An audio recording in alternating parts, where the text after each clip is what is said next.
Hi hello வணக்கம் நண்பர்களே, இது உங்கள் டெப்ஸ் தமிழ்.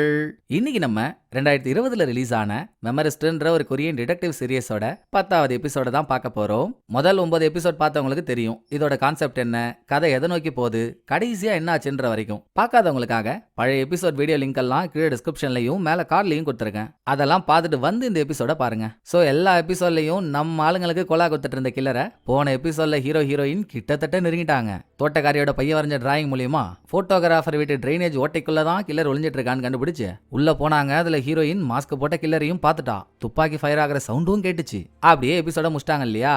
அப்ப நமக்கு ஒரு டவுட்டும் வந்துச்சு, இவனாச்சும் உண்மையான கில்லரா இருப்பானா இல்ல இதுவும் ஃபேக்கான்னு. அது உண்மையோ பொய்யோங்க. ஆனா அடுத்தடுத்து சீரியஸ்ல வைக்க போற ட்விஸ்ட் அண்ட் டர்ன்ஸ் எல்லாம் என்னன்றது தான் சுவாரஸ்யமே. சோ அதை பார்க்க வீடியோக்குள்ள போயிடுவோமா? 10வது எபிசோடுக்குள்ள பதறாம நுழைஞ்சா ஹீரோயின் கில்லரோட லொகேஷனை கண்டுபிடிச்சு ட்ரைனேஜ் ஓட்டைக்குள்ள போறாங்க.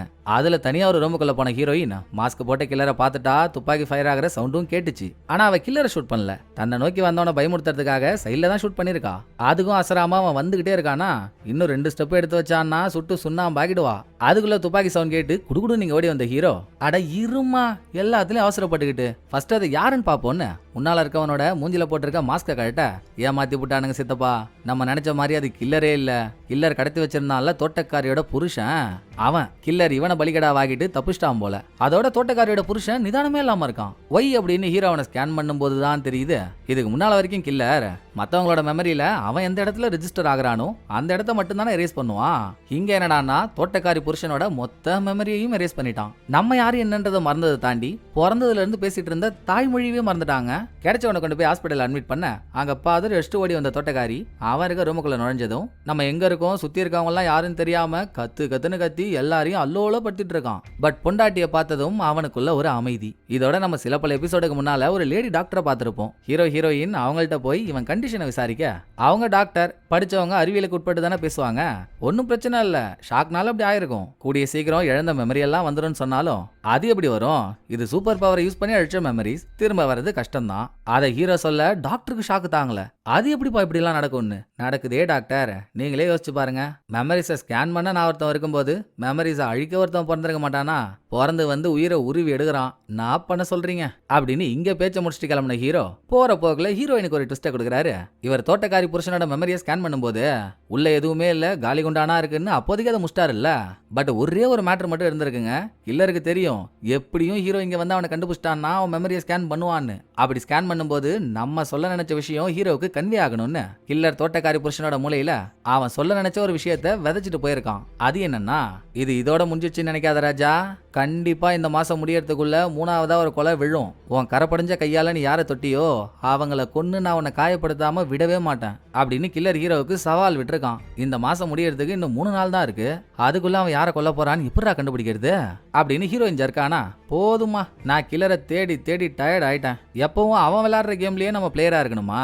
இந்த தடவை அவனுக்கு பதில் நம்ம கேம் விளையாட போறோம். நம்ம வைக்க போற பொறியில அவனா வந்து சிக்கிறானா இல்லையான்னு பாரு அப்படின்னு ஹீரோவும் கேமுக்கு ரெடி ஆனதோட இங்க எபிசோட் தலைப்பை போட அடுத்து டிவி நியூஸ்ல போலீஸ் டிபார்ட்மெண்ட்டை கிழிச்சு தொங்க விடுறாங்க. ஏன்னா போன தடவை செத்தது பெரிய தலையாச்சே ஜோசுங், அவ்வளோ பெரிய டிவி சேனல் கம்பெனியோட ஓனர். அவன் செத்துருக்கான். இன்னும் போலீஸ்காரங்க கில்லரை கண்டுபிடிக்காம இருக்காங்கல்ல. சோ மானவரியா மானத்தை வாங்கினதும் இங்க கமிஷனர் ஹீரோயினையும் சீஃபையும் கூட்டி வச்சு இப்படியே போயிட்டு இருந்தா என்ன கதை? நம்ம டிபார்ட்மெண்ட்டை நடத்துறதா இல்ல டிபார்ட்மெண்டல் ஸ்டோர் வச்சு பிழைக்கிறதா? கில்லரை பிடிப்பீங்களா பிடிக்க மாட்டீங்களான்னு கேட்டதும் சார் ப்ராசஸ் போயிட்டு இருக்கு சார், வேணும்னா இங்க என்ன நடக்குதுன்ற உண்மையை மக்கள் கிட்ட சொல்லிடுவோமா? அப்படியாச்சும் அவங்க கொஞ்ச நாள் நம்மள டிஸ்டர்ப் பண்ணாம இருப்பாங்கல்ல அப்படின்னு சீஃப் ஒரு ஐடியா கொடுக்குறாப்புல. நல்லா கார்ட்டூன் காலமாடு மாதிரி இருந்துகிட்டு சொல்றான் பாரு, உன் ஐடியால தீய வைக்க. ஏற்கனவே ஒருத்தவனுக்கு சூப்பர் பவர் இருக்குன்னு தெரிஞ்சு அவன் பண்றதுனால வெளியே நம்ம பேரு நாறுறது பத்தாதா? இதுல இன்னொரு சூப்பர் பவர் இருக்க ஆள் வெளியே சுத்திட்டு இருக்கான்னு சொல்லி நீ கலவரத்தை உருவாக்க முயற்சி பண்ற. அதெல்லாம் ஒன்னும் சொல்ல வேணாம், கில்லரை கண்டுபிடிச்சிட்டு மொத்தமா சொல்லிப்போம் ரைட்டான்னு கமிஷனர் பேசிட்டு இருக்கப்போ, சார் நான் கண்டிப்பா கில்லரை பிடிக்கிறேன் சார், ஆனா ஒரு சின்ன ரெக்வஸ்ட், எனக்கு இந்த இன்வெஸ்டிகேஷன்ல ஹீரோவும் வேணும். நம்ம பிடிக்க போறது சூப்பர் பவர் இருக்க ஒரு ஆளை. அப்ப அவன மாதிரியே சூப்பர் பவர் இருக்க இன்னொரு ஆள் நம்ம கூட இருந்தா தானே பிடிக்கிறதுக்கு ஈஸியா இருக்கும். அபிஷியலா இல்லனாலும் அன்அபிஷியலா அவனை டீம்ல வச்சுக்க நீங்க தான் சார் பெர்மிஷன் கொடுக்கணும் அப்படின்னு ஹீரோயின் ஹீரோ வேணும்னு கேக்குறா. அவனா அந்த ஆங்கிள் கமிஷனர் ஒரு மாதிரி யோசிக்கிறாரு. நீங்க என்ன யோசிக்கிறீங்கன்னு தெரியும் சார். ஒருவேளை அவனை கூட வச்சுக்கிட்டு கில்லரை கண்டுபிடிச்சிட்டா எல்லா புகழும் அவனை போய் சேர்ந்துரும் தானே? கவலையே வேணாம், நம்ம அவனை அன்அபிஷியலா சேர்த்துப்போம். சோ கேஸ் சால்வ் ஆனாலும் அவனுக்கு எந்த பேரும் வராது. ரெண்டாவது நான் கில்லரை கண்டுபிடிச்சிட்டா எனக்கே ப்ரொமோஷன் வேணாம் சார், எல்லாத்தையும் மொத்தமா நீங்களே உங்க தலையில தாங்கி பேரை வாங்கிக்கோங்க அப்படின்னு ஹீரோயின் சொல்ல ஐ இது கூட நல்லா இருக்கே. ஓகே, அப்ப நீ அந்த வேட்டை நாயை உன் கூட சேர்த்துக்கோ. நாயை அவுத்து விடு, கொலைக்க விடு, கடிக்க விடு, என்ன வேணா பண்ணு. இன்னும் ஒரு வாரத்துக்குள்ள எனக்கு கில்லர் யாருன்னு தெரியணும். ஆக வேண்டிய வேலையை பாருங்கன்னு கமிஷனர் சொன்னதோட ஹீரோயின் சீஃப் வெளியே வந்ததும் இப்ப ஹீரோயின் பேசினதுல சீஃபுக்கு ஒரு சின்ன வருத்தம். என்னம்மா நீ பாட்டுக்கு போசுக்குன்னு ப்ரொமோஷன் வேணான்ட்ட. சும்மாவே அந்த ஆளு ப்ரொமோஷன் கொடுக்க யோசிப்பான். என்னெல்லாம் பாரு, 20 வருஷமா ஃபோர்ஸ்ல இருந்து என்கிட்ட இருந்து எவ்வளோ சரக்க உறிஞ்சி எடுக்க முடியுமோ அவ்வளோ உறிஞ்சி எடுத்து கொஞ்சம் கொஞ்சமா ப்ரமோஷன் கொடுத்து தான் இந்த இடத்துக்கே கூட்டிட்டு வந்தான். கேஸை முடிச்சா உனக்கு ப்ரமோஷன் வருமா வராதான்றதே ஒரு பக்கம் இருக்கு. அது தெரியறதுக்கு முன்னாலேயே வேணான்ட்டு வந்துட்டேன். என்ன இன்னும் நீ பச்சை புள்ளையாவே இருக்கப்போ அப்படின்னு அந்த ஆள் அட்வைஸை போட்டு போறானா. அந்த டைம் ஹீரோயினுக்கு கால் பண்ண நீ சொன்ன மாதிரியே முச்சாச்சுரான்னு ஹீரோயின் சொல்றா. தக்காளி கடைசியில் இதெல்லாம் இவங்களோட பிளானுங்க. சொல்ல போனா பிளானோட முதல் கட்டம். இவங்க நடத்த போற நாடகத்துக்கு தேவையான ஆளுங்களை சேர்க்கணும். அப்படி ஹீரோவை சேர்த்தாச்சு. ஹீரோ உள்ள வரலான்னு பெர்மிஷன் கொடுத்ததுனால கமிஷனரையும் சேர்த்தாச்சு. சோ பிளானோட 2வது கட்டம் ஹீரோவோட கையில. அதை முடிக்க ஹீரோ எங்க போறாரு தெரியுங்களா? ஹாஸ்பிட்டல்ல இருக்க போட்டோகிராஃபர் கிட்ட. இருக்கிறதுலயே கில்லரை அடிக்கடி மீட் பண்ண ஒரே ஆள்னா அவன் தான். அதனால நாங்க கில்லரை பிடிக்கிறதுக்கு நீ தான் ஹெல்ப் பண்ணணும்னு ஹீரோ கேட்டதும் நான் போன எபிசோட்லயே ஹீரோயின் கிட்ட சொன்னனே, நான் உதவி பண்ணணும்னா தோட்டக்காரியும் அவ ஃபேமிலியும் வெளிநாட்டுக்கு போகணும்னு. அதை முடிச்சிட்டீங்களான்னு அவன் அதுலயே தான் குறியா இருக்கான். பண்ணலாம் தான் நினைச்சோம். அதுக்குள்ள காணாம போன தோட்டக்காரி புருஷன் கஷ்டானே. சாதாரணமா கிடைக்கலப்பா. நான் அவன் நிலைமைய சொன்னா நீயே ஒரு நிமிஷம் கண்ணீர் விட்டு கதறுவ. கில்லர் தோட்டக்காரி புருஷனோட மொத்த மெமரியும் அழிச்சு அவனை ஒரு பிறந்த குழந்தையா மாத்திட்டான்னு இது வரைக்கும் இவனுக்கு தெரியாத விஷயத்த இப்ப ஹீரோ சொன்னதும் உடனே இவனும் தோட்டக்காரி புருஷனும் எப்போ எங்க கனெக்ட் ஆனாங்கன்ற பிளாஷ்பேக்க போட்டோகிராஃபர் யோசிச்சு பாக்குறான். இது நடக்கிறது 2002லங்க. போட்டோகிராஃபர் தான் எரேசரோட தொல்லை தாங்காம கொரியால இருந்து கிளம்பி சைனா வந்துட்டான்ல. சோ சைனால கதை நடக்குது.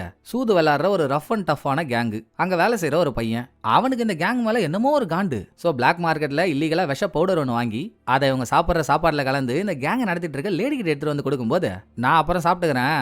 முதல்ல நம்ம ஒருத்தனை பிடிச்சி வச்சிருக்கோம்ல, எத்தனை நாள் தான் நம்ம கையால் அடி வாங்கி சாப்பிடாமலே இருப்பான். சாப்பிட்டா தானே தெம்பா அடி வாங்க முடியும். அவங்கிட்ட போய் கொடுப்போ அப்படின்னு சொல்லுது.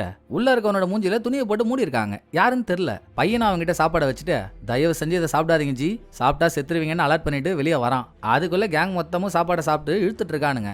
ஏன்டா உனக்கு நான் என்னடா பாவம் பண்ண, ஏன் இந்த மாதிரி பண்ணேன்னு அந்த லேடி கேட்டதுக்கு என் அண்ணன் சாவுக்காக நான் உன்னை பழி வாங்க வந்தேன்டி இப்படின்னு கெத்தா பேசிட்டு பையன் கிளம்பலான்னு பார்த்தா அங்க அந்த லேடி அது சத்துக்கு ஒரு ட்விஸ்ட கொடுக்குதுங்க. கொய்யால அங்க இருக்கவன் எவனுமே அந்த சாப்பாடை சாப்பிடல. இவன் எதுக்காக விஷம் கலந்தான்னு கண்டுபிடிக்கிறதுக்காக போட்ட ஆக்டிங் அது. நல்லா பரிணாம வளர்ச்சி அடையாத பரதேசி மாதிரி இருந்துகிட்டு என்கிட்டயே வா, நீ பிளாக் மார்க்கெட்ல எங்க சுத்தினாலும் அது என்கிட்ட தான் வரும். என்ன கொல்லவே பிளாக் மார்க்கெட்ல விஷம் வாங்கிட்டு வந்திருக்கல, யாரும் அண்ணன் யாரை நான் கொன்னதுக்காக நீ பழி வாங்க வந்திருக்க அப்படின்னு அந்த லேடி கேட்டு மிரட்டுறா. ஐயோயோயோயோயோ வில்லத்தனத்துல பின்றீங்களே மேடம் அப்படின்னு நம்ம அந்த லேடியை பார்த்து கைத்தட்ட போறப்போ சறுக்குன்னு ஒரு கத்தி லேடியோட தொண்டையிலே வந்து சொருவுது. கொஞ்ச நேரத்துக்கு முன்னால உள்ள அடைச்சி வச்சிருக்க மாதிரி ஒரு ஆளை பார்த்தோம்ல, அவன் தான் வந்து நிக்கிறான். வேற யாரும் இல்ல, அது போட்டோகிராஃபர் தான். பாதி மூஞ்சி தெரியற மாதிரி மூஞ்சில துணி கட்டிட்டு வந்திருக்கான். கத்தியால என்ன சொல்றான்றீங்க? அங்க சுத்தி இருக்க எல்லாருக்கும் அப்படி ஒரு அமுக்கு இப்படி ஒரு டுமுகன் கொடுத்து படுக்க போட்டு எல்லாம் போயிட்டாங்கன்னு ரிலாக்ஸ் ஆகிறப்போ ஒரு குண்டு மேல வந்து பாயுது. இன்னும் அந்த லேடி சாவல. அரவர உயிரை கையில பிடிச்சிட்டு இருந்தவ சுருட்டா. 2வது புல்லட்டையும் இறக்க வந்துட்டா. அப்ப பின்பக்கம் இருந்து இவளை யாரோ ஷூட் பண்றாங்க. அவளை கொல்ல நினைச்ச பையன் தான். சண்டை முடிகிற வரைக்கும் போட்டோகிராஃபர் மூஞ்சில துணி கட்டிருந்தான். சோ அவன் மூஞ்ச பார்க்க வாய்ப்பே இல்ல. இப்ப அவன் மூஞ்சில இருந்து துணி கழண்டு விழுந்து அதை இந்த பையன் பார்த்துட்டானா. ரொம்ப சாரிடா தம்பி, என் மூஞ்ச யார் பார்த்தாலும் நான் அவனை உயிரோட விடவே மாட்டேன். நீ என் மூஞ்ச பார்த்துட்ட, உன்னையும் நான் கொண்டுதான் ஆகணும் அப்படின்னு போட்டோகிராஃபர் அந்த பையனை நோக்கி துப்பாக்கி தூக்குறான். அங்க சீனை கட் பண்ணிட்டு பிரசன்ட்டுக்கு வந்தா ஹாஸ்பிட்டல்ல இருக்க தோட்டக்காரி புருஷனை போட்டோகிராஃபர் ஒரு சோகமா பார்த்துட்டு இருக்கான். அப்ப தோட்டக்காரி உள்ள வரும்போது தலையை குனிஞ்சிட்டு வெளியே நடந்து போறான். ஆனா அந்த பொண்ணு உடலையே. ஜி ஒரு நிமிஷம் நில்லுங்க, என்கிட்ட ஹீரோ சொன்னாரு என் அம்மா என்ன கொல்ல பார்த்ததுனாலதான் நீங்க அவங்கள கொன்னீங்களாமே, அது உண்மையானு கேட்டுறா. அட குச்சி கொளுத்தி நேக்காத கொத்து விட்டியாடா அப்படின்னு ஹீரோவை திரும்பி ஒரு முறை முறைச்சவன் அப்பவே அவன் நினைச்சிருந்தா ஆமா அதுதான் உண்மைன்னு சொல்லி அந்த பொண்ணுகிட்ட நல்ல பேர் வாங்கியிருக்கலாம். பட் அதுக்கு பதிலா ஒரு வில்லத்தனமான சிரிப்போட அந்த பொண்ணுகிட்ட பேச ஆரம்பிச்சவன் ஒரு கொலைகாரனுக்கு கொலை பண்ண எதுக்குமா காரணம், உன் அம்மாவை எனக்கு பிடிக்கல கொன்ன, உன் அம்மாலாம் ஒன்னும் கெட்டவ இல்லைன்னு வேணும்னே இவன் கெட்ட பேர் வாங்கிட்டு வெளியே போறான். அதுக்கான விளக்கத்தை சீனியர் கொடுக்குறாரு. எல்லா அப்பாவும் அப்படிதான்டா. இவ்வளவு நாள் இந்த பொண்ணு மனசுல இவன் கெட்டவனாவே இருந்துட்டான், செத்த அவ அம்மா நல்லவளாவே இருந்துட்டா.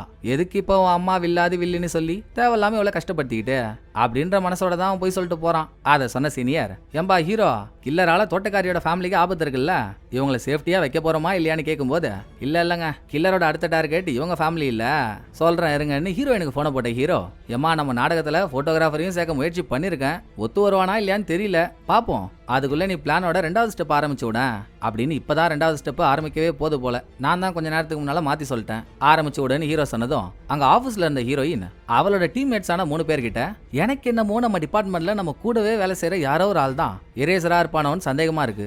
ஏன்னா நம்ம எடுத்து வைக்கிற எல்லா மூவுமே கில்லருக்கு தெரிஞ்சிருது. நம்ம ஒரு ஸ்டெப் எடுத்து வச்சா அவன் நமக்கு முன்னாலேயே 2 ஸ்டெப் எடுத்து வச்சிடறான். அப்படின்னா நம்ம போடுற பிளான்லாம் தெரிஞ்சா மட்டும்தானே அவன் அப்படி பண்ண முடியும். கூட இருக்க ஆளுங்களை தவிர்த்து வேற யாருக்கு பிளான் தெரியும்? சோ லீடரோட கொலை ஆரம்பிச்சதுல இருந்து ஜோசுங்கோட கொலை நடந்த வரைக்கும், கொலை நடந்த டைம்ல நம்ம கூட வேலை செய்யறவங்க எந்த இடத்துல இருந்தாங்க, அதுக்கான அலிபி இருக்கான்னு செக் பண்ணுங்க. கவலைப்படாதீங்க, உங்க 3 பேரோட அலிபியை நான் செக் பண்ணிட்டேன். நம்ம ஆபீஸ்ல தான் கேமரா இருக்கே, அதை வச்சு கொலை நடந்த ஒரு தடவையும் நீங்க இங்கதான் இருந்தீங்கன்றத நான் பார்த்துட்டேன். மீதி பேரோட ஜாதகத்தை எடுக்கிற வேலையை பாருங்க அப்படின்னு ஹீரோயின் இவங்களுக்கு ஒரு ஆர்டரை போடுறா. இன்னொரு பக்கம் அப்பப்ப நமக்கு ஒரு ரிப்போர்ட்டர் பண்ண காட்டுறாங்கல்ல, அவளை இப்ப காட்ட, போன தடவை அவளை காட்டும்போது பத்திரிகையாளங்கள்லாம் இவளுக்கு ஹீரோ டீமோட சகவாசம் இருக்கு, ஸோ இவளை வச்சே ஹீரோவை பத்தின தப்பான ஒரு இன்ஃபர்மேஷனை கலெக்ட் பண்ணி அதை நியூஸ் பேப்பர்ல போட்டு ஹீரோவை கவுக்க நினைச்சாங்கல்ல. இன்னும் அவ அதுக்கான வேலையவே ஆரம்பிக்கல, இன்னும் அதாண்டி ஒரு பிரச்சனைன்னு இவளை முறைக்கிறாங்க. மேடம், அந்த ஆர்டரை போட்டதே ஜோசுங், அவரே செத்துட்டாரு, அப்புறம் எதுக்கு மேடம் அதை ஃபாலோ பண்ணிக்கிட்டு? என்ன விட்டுருங்களேன்னு அந்த பொண்ணும் கெஞ்சாத குறையா கேட்கறா. அவர் செத்துட்டா பத்திரிகை ஆஃபீஸ்க்கு பூட்டை போட்டு போயிடலாமா? மேட்ரு அவர் சொன்னாரா இல்லை இவர் சொன்னாரான்றது இல்லம்மா, நம்ம ஒரு ஹாட்டான நியூஸை போட்டு பேர் வாங்கணும். ஹீரோ மாதிரி ஒரு ஆளை பத்தி போட்டாதான் அது நடக்கும், போய் எதையாச்சும் கலெக்ட் பண்ணி எடுத்துட்டு வா போ அப்படின்னு கட்டாயப்படுத்தி அனுப்ப. வேண்டா வெறுப்பா சீனியரை கூப்பிட்ட எவ்வளோ, சீனியருக்கே தெரியாம அவர் பேசுறதெல்லாம் ரெக்கார்ட் பண்ணிக்கிட்டு ஹீரோவை பத்தி கேட்டு போட்டு வாங்குறா. அவர் என்ன ஹீரோவை பத்தி பெருசா தப்பா சொல்ற போறாரு, முக்காவாசி பெருமையா தான் சொல்லிட்டு இருக்காரு. இது நடந்துட்டு இருக்க அதே நேரம் ஹீரோ இப்ப ஹீரோயின் டீமோட சேர்ந்து அன்அபிஷியலா வேலை செய்யணும்னு முடிவு ஆயிடுச்சு. ஒரு 3-4 வருஷத்துக்கு முன்னால ஹீரோ இந்த டீமோட தான் வேலை செஞ்சாரு, அதுக்கப்புறம் தான் போலீஸ்க்கு மாத்திட்டாங்க. இங்க இருக்கும்போது இங்க இருக்க ஆளுங்கள்ட்ட கொஞ்ச நஞ்ச பிரச்சனையாங்க பண்ணி வச்சிருக்காரு. எல்லாரும் கூடவும் ஒரு வாய்க்கா தகராறு, மன்னிப்பு கேட்டா தானே சேர்ந்து வேலை செய்ய முடியும். சோ யாருக்கும் தெரியாம ஸ்கிரிப்ட் பேப்பர் ஒன்று ஒழிச்சு வச்சுக்கிட்டு மன்றாடி மன்னிப்பு கேட்கற மாதிரி நடிச்சிட்டு இருக்கப்போ நல்லா டவுன் பஸ் ஏறின தவளை மாதிரியே இருக்கானே ஒருத்தவன் எதிரி காப்பு. ஹீரோ கீழே குனிஞ்சு படிக்கிறது இல்லையே, ஏங்க இவன் ஸ்கிரிப்ட் வச்சு தாங்க படிக்கிறான், ஒழுங்கா மன்னிப்பு கூட கேட்க தெரியல, இவன்லாம் எப்படிங்க ஒழுங்கா நம்ம கூட சேர்ந்து வேலை செய்வான் அப்படின்னு குட்டையை குழப்பறான். அடங்கொப்புறானே, போனா போது உங்கள்ட்ட எல்லாம் மன்னிப்பு கேட்கலான்னு வந்தா நக்கல் ஹேரா பண்ணிட்டு இருக்கா அப்படின்னு ஹீரோ கையில இருந்த பேப்பரை அவன் மண்டையிலே விட்டாரு பாருங்க. கிளாஷ் ஆயிடுது. ஹீரோ ஒரே ஒரு ஆளு, இங்க ஹீரோயினோட டீமை சேர்ந்த எல்லாரும் ஹீரோ மேல உருண்டு புரண்டு சண்டை வெறியா போயிட்டு இருக்கப்போ ஹீரோயின் தான் வந்து பிரிச்சு விடுறா. அடுத்து ஹீரோவை தனியா கூட்டிட்டு போயிட்ட, என்னடா சர்க்கஸ் காட்டிட்டு இருக்க, இதுவும் பிளான்ல ஒரு அங்கமான்னு கேட்டா, பின்ன நீ இவனுங்க ஒவ்வொருத்தவங்களோட அலிபிய தனித்தனியா எத்தனை நாள்மா செக் பண்ணிட்டு இருப்ப, நான் பாரு ரவோண்டு தான் கொளுத்தி விட்டேன், அவனுங்களே என் மேல விழுந்து என்ன டச் பண்ணி அவனுங்க மெமரியை நான் ஸ்கேன் பண்ண, அவனுங்களே உதவி பண்ணிட்டானுங்க. சரி ஸ்கேனிங்ல ஏதாச்சும் தெரிஞ்சுதான்னு ஹீரோயினுக்கு ஒரு ஆர்வம். எங்க தெரிஞ்சுது, ஸ்கேன் பண்ண வரைக்கும் எவன் மேலேயும் சந்தேகம் இருக்க மாதிரி தெரியல அப்படின்னு ஹீரோ சொல்ல, பாத்துடா உன் கால் ஷூவை தொட்டே உன் மெமரியை கண்ட்ரோல் பண்ணான் கில்லர், அவனை மாதிரி ஆளுக்கு நீ ஸ்கேன் பண்ணும்போது உன்னை ஏமாத்துறது பெரிய விஷயமா இருக்காது.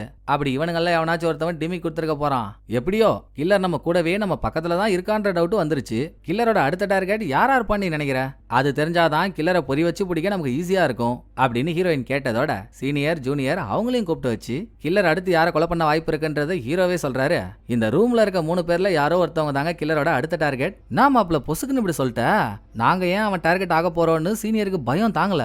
அவன் தான் தோட்டக்காரி புருஷன் மெமரி மூலியமா என்கிட்ட சொல்லிட்டானே, இந்த மாசத்துக்குள்ள 3ஆவதா ஒரு ஆளை கொலை பண்ணுவேன், அதனால நீ ரொம்ப ஃபீல் பண்ணுவேன்னு. எனக்கு நெருக்கமான ஆள்னா நீங்க 3 பேர் தான், உங்கள யாராச்சும் செத்தாதான் நான் ஃபீல் பண்ணுவேன். அப்ப கில்லர் உங்களை தானே தேடி வருவான்.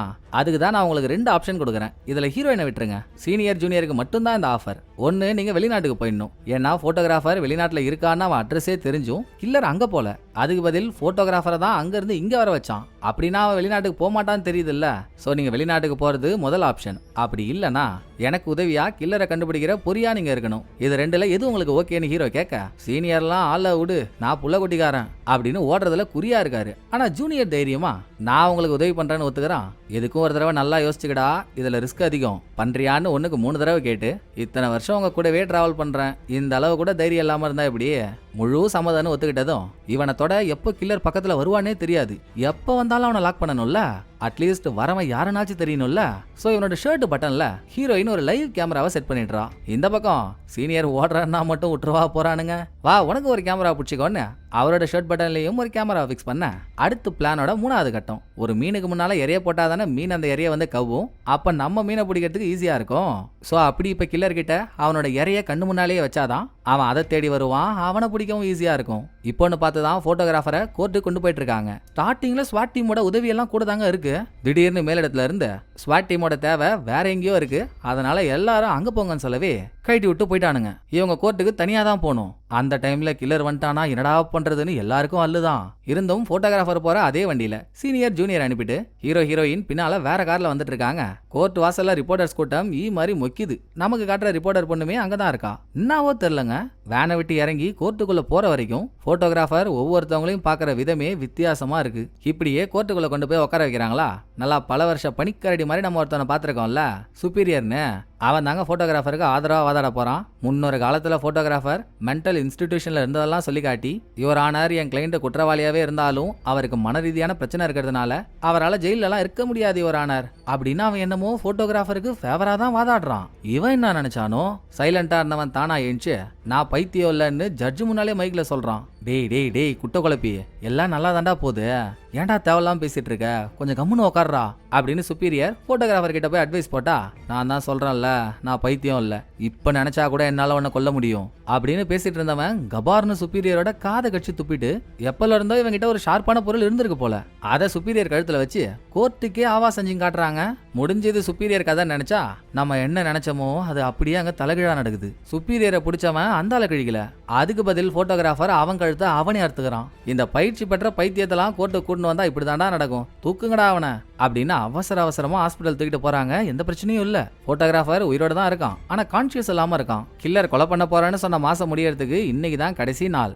எப்படியும் கில்லர் கொலை பண்ண வருவான், வரவனை கொஞ்சமாச்சு ஏமாத்தினாதான் அவனை பிடிக்க வாட்டமா இருக்கும். சோ ஹீரோயின் என்ன பண்ணிடுறா, போட்டோகிராஃபர் இந்த ஃப்ளோர்ல தான் இருக்கான்ற மாதிரி ஒரு பிம்பத்தை கிரியேட் பண்ணிட்டு அந்த ஃப்ளோர்ல இருக்க மீதி பேஷண்ட் எல்லாரையும் கீழே அனுப்பிட்டா.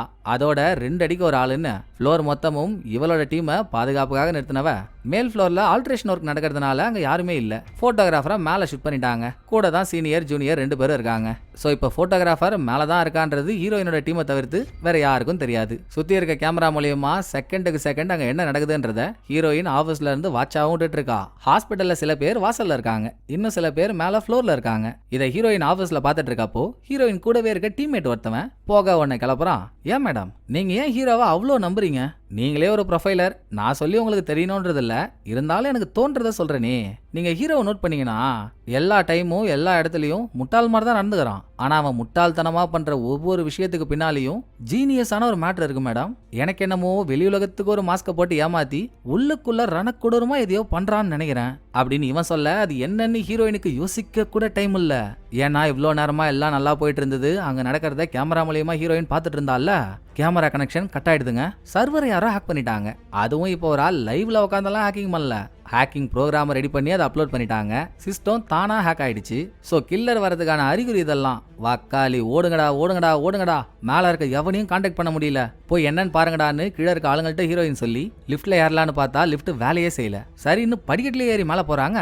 மேல பாதுகாப்புக்காக இருந்த எல்லா ஆபீசர்ஸும் படிக்கட்டில் மயங்க விழுந்திருக்காங்க. யாருக்குமே கான்சியஸ் இல்ல. இதுக்கும் மேல் ஃப்ளோர்ல தானே போட்டோகிராஃபர் வச்சிருக்காங்க. அங்க போலாம்னு டோரை ஓபன் பண்ணா டோரும் லாக் ஆயிருக்குங்க. ஆக இவங்களால போக முடியல, இங்கே லாக் ஆயிட்டாங்க. அதுக்குள்ள கில்லர் மேல போயிட்டானா. சோ ஹீரோயின் மேல இருக்க சீனியர் ஜூனியர் உசார் பண்ணி அதே ஃப்ளோர்ல ஒரு ஆபீஸ் ரூம் இருக்கும், நீங்க போட்டோகிராஃபரை தள்ளிக்கிட்டு அங்க போயிடுங்க, நான் முடிஞ்ச அளவு சீக்கிரம் ஆளுங்களை அனுப்புறேன்னு சொல்ல, துணி போட்டு மூடி இருக்க போட்டோகிராஃபரை ஸ்ட்ரக்சர்ல வச்சு தள்ளி ஹீரோயின் சொன்ன ஆபீஸ் ரூம் கூட்டிட்டு வந்தா அங்க ஒரு அதிரி புதிரியான ட்விஸ்ட். இவங்க உள்ள போனதும் ஸ்வாட் டீம் ஆளுங்க ஒரு 10-20 பேரு கையில துப்பாக்கியோட மறைஞ்சிருந்த நேரத்துல இருந்து ஏஞ்சி நிக்கிறாங்க. அதோட இவங்க ஸ்ட்ரக்சர்ல வச்சு தள்ளிட்டு வந்தாங்கல்ல, அவன் மேல இருக்க துணியை விளக்கிட்டு ஏந்திருக்கிறான். அது போட்டோகிராஃபரே இல்ல, ஹீரோ. அப்ப போட்டோகிராஃபர் எங்கடான்னு பார்த்தா ஆபீஸ்ல இருக்காளே ஹீரோயின், அங்கதாங்க அவன் இருக்கான். அவனுக்கு பாதுகாப்பா பின்னாலேயே ஸ்வாட் டீம் ஆள் ஒருத்தவனும் இருக்கான்.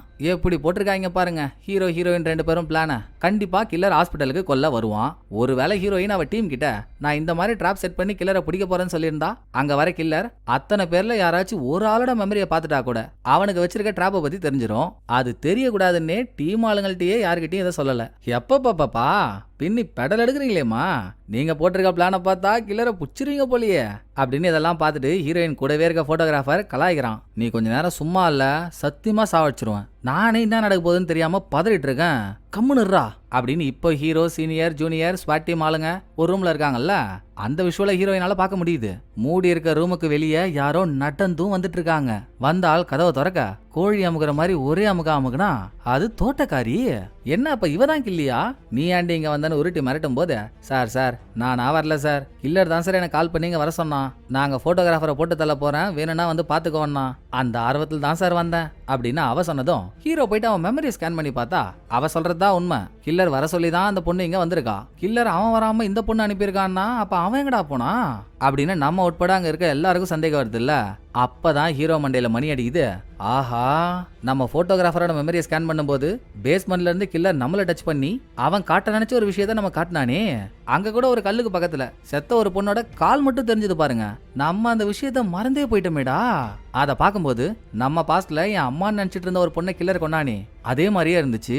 அப்படின்னா கில்லர் அடுத்து ஒரு பொண்ணை தான் கொலை பண்ண போறேன்னு சொல்லாம சொல்லியிருக்கான். எனக்கு நெருக்கமான ஆளுங்கள்ல பொண்ணுனா ஹீரோயின் தான். ஓ மை காட், ஹீரோயினுக்கா பாப்பு அப்படின்னு ஹீரோயினை தேடி ஓடி வரப்போ இங்க ஹீரோயின் இருக்க இடத்துல வச்சிருக்க ஒரு வேற லெவலான ட்விஸ்ட காட்டுறாங்க. போட்டோகிராஃபருக்கு பின்னால ஸ்வாட் டீம் ஆள் மாதிரியே ஒருத்தவன் நிக்கிறான்ல, அவன் கையில ஒரு ரிமோட் இருக்கு, அதோட பட்டனை ஆஃப் பண்றாங்க. உடனே இது வரைக்கும் ஹாஸ்பிட்டல்ல நடக்கிற விஷுவல்லாம் ஹீரோயின் பார்த்துட்டு இருந்தா பாருங்க, அது கட் ஆயிடுச்சு. அதோட இங்க இருந்து யாருக்குமே போனே போல.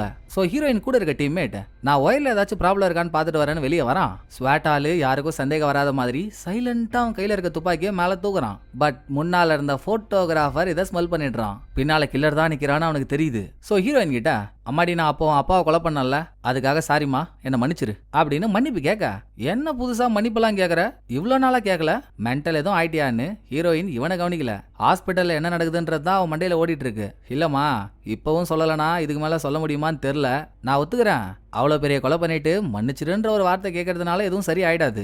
அதுக்கு நான் உன் அப்பாவை கொண்டதுக்கெல்லாம் மன்னிப்பு கேட்கலாமா? உன் அப்பா உயிரோட வந்தா திரும்பவும் நான் அந்த ஆள் பண்ண தப்புக்கு அவனை கொல்ல தயங்க மாட்டேன். உன் அப்பா போனதுனால நீ வருத்தப்படுறல்ல, உன்னை வருத்தப்பட வைக்கிறது தப்பு தானே, அதுக்கு தான் மன்னிப்பு கேட்கறேன். அப்புறம் நான் போன எபிசோட்ல கில்லரை பத்தி உங்ககிட்ட சொன்னேன்ல, கில்லர் எத்தனையோ தடவை அவனை பத்தின மெமரிஸை எனக்குள்ள இருந்து அழிச்சாலும் ஒன்னு மட்டும் மறவே மாட்டேங்குதுன்னு. அது வாசனமா, சாவுக்கான வாசனை எப்பெல்லாம் என்ன நெருங்குதோ அப்பெல்லாம் அதை என்னால உணர முடியும். இப்போ அது நமக்கு பக்கத்துல தான் இருக்குன்னு சூசகமா சொன்னவன் டக்குன்னு பக்கத்துல இருக்க ஸ்டாண்ட் ஒன்று எடுத்து கில்லரை ஒன்னு வைக்கிறான். ஹீரோயினுக்கு என்ன நடக்குதுன்னே புரியல. போட்டோகிராஃபர் ஒரு ஆபீசரை அட்டாக் பண்ணிட்டதா இவன் நினைச்சிட்டு இருக்கா. ஹாடி கிராதகி, எப்பவுமே புத்திசாலி மாதிரி யோசிச்சுட்டு இப்ப முட்டாளா இருக்கியேடி, இவன் தாண்டி நீங்க தேடிட்டு இருக்க கில்லரு, யோசிக்காதடி, எனக்கு என்ன ஆனாலும் பரவாயில்ல அவனை ஷூட் பண்ணு அப்படின்னு கில்லரோட சண்டை போட்டுக்கிட்டே போட்டோகிராஃபர் உண்மையை போட்டு உடைக்கிறான். ஹீரோயினும் சண்டைக்கு நடுவுல அப்படி இப்படின்னு போராடி கில்லர் மேல 2 புல்லட்டை இறக்கிட்டா. ஆனா அந்த பயபுள்ள ஸ்மோக்கிங் பாம்ப போட்டுறாங்க. சரியா கண்ணு தெரியல. இந்த நிலைமையில எவனா இருந்தாலும் தப்பிக்க தானே பாப்பான். அப்பவும் ஹீரோயினை போட்டு தள்ளிட்டு தான் போவான்னு கில்லர் குறியா இருக்கான். திரும்ப துப்பாக்கி எடுத்துக்கிட்டு ஹீரோயின் கிட்ட வரான். அப்பவும் போட்டோகிராஃபர் தான் உள்ள பூந்து கில்லரை தடுத்து ஹீரோயினை காப்பாத்துறான். இதுக்கு மேல ஒன்னும் பண்ண முடியாதுன்னு தெரிஞ்சதுக்கு அப்புறம் தான் கில்லர் தப்பிச்சே ஓடுறான். பால்கனில இருந்து கயிறு ஒண்ணு கட்டி தப்பிச்சிடலான்னு கில்லர் முயற்சி பண்ணும்போது பொத்துன்னு அவன் உடம்புல ஒரு புல்லட் வந்து இறங்குது. திரும்பி பார்த்தா ஹீரோ ஷூட் பண்ணியும் அவன் கைத்தை பிடிச்சி கீழே இறங்கிட்டு இருக்கான். அது எப்படா நீ என்ன மாரி தப்பிச்சிருவ அப்படின்னு கீழே போயிட்டு இருக்கவன குறிப்பாத்து எய்ம் பண்ணி ஹீரோ ஷூட் பண்ணாரு பாருங்க. கில்லர் தொபகடின்னு தரையில போய் விழறாங்க. அதோட எபிசோட முடிக்கிறாங்க. மீண்டும் மீண்டுமா அதே ஃபீலிங் தானே. எல்லா எபிசோட எண்டிங்லயும் இப்படிதான் கில்லரை பிடிக்கிற மாதிரி காட்டுறாங்க. எபிசோட ஆரம்பிக்கும் போது பல்ப் ஆயிடுது. பாப்போம் அடுத்த எபிசோட்ல பல்பா இல்ல உண்மையாவே கில்லர் சிக்கிட்டானான்னு. சோ இந்த எபிசோடு உங்களுக்கு பிடிச்சிருக்கோன்னு நம்புறேன். அடுத்த ஒரு நல்ல எபிசோட்ல வந்து நான் உங்களை மீட் பண்றேன். இந்த வீடியோ உங்களுக்கு பிடிச்சிருந்தா லைக் பண்ணிடுங்க. எப்படி பண்ணிருக்கான்றத மறக்காம கமெண்ட்ல சொல்லிடுங்க. தேங்க்யூ, டடா பாய்.